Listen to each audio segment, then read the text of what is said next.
को स्वेटर कति राम्रो मुभी, कति आनन्द हेर्दा। फिल्मको कथासँगै आफू पनि भग्दाको पल। आहाहा। आउनुहोस् उनको स्वेटर मुभीको बारेमा जानौँ यो मुभी माफिया च्यानल मार्फत। ठुलो पर्दामा जब जब सुजन चापागाईको सङ्ग बज्छ मन सिरिङ्ग मात्र होइन गुजबम नै आउँछ। फिल्म कास्टिङको कुरा गर्ने हो भने पर्फेक्ट कास्टिङ गरिएको छ। काफ्ले बाहुनको भूमिकामा विपिन कार्की र गुरुङनीको भूमिकामा मिरुनालाई देख्न सक्छौँ। कस्ट्युम डिजाइन र प्रोडक्सनलाई यति धेरै ध्यान दिएको छ कि फिल्म हेर्दा दर्शकहरूलाई खल्लो फिल नहोस् भनेर त्यो बेलाको पुरानो नै घरहरू बनाएर सुटिङ गरिएको थियो।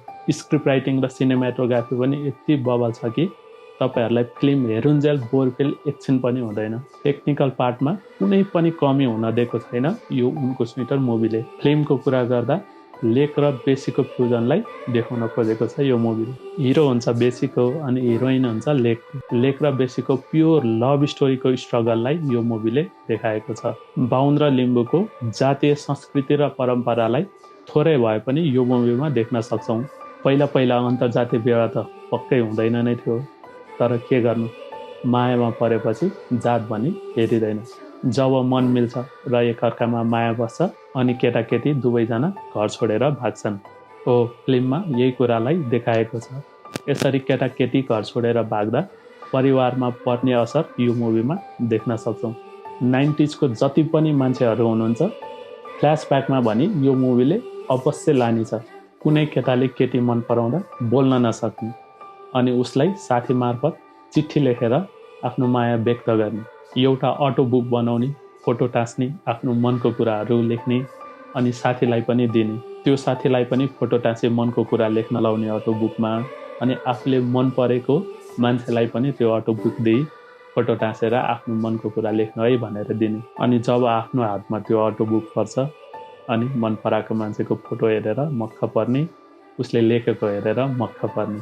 फिल्म हेर्दै गर्दा स्कुल लाइफको सम्झना पनि ताजा भयो।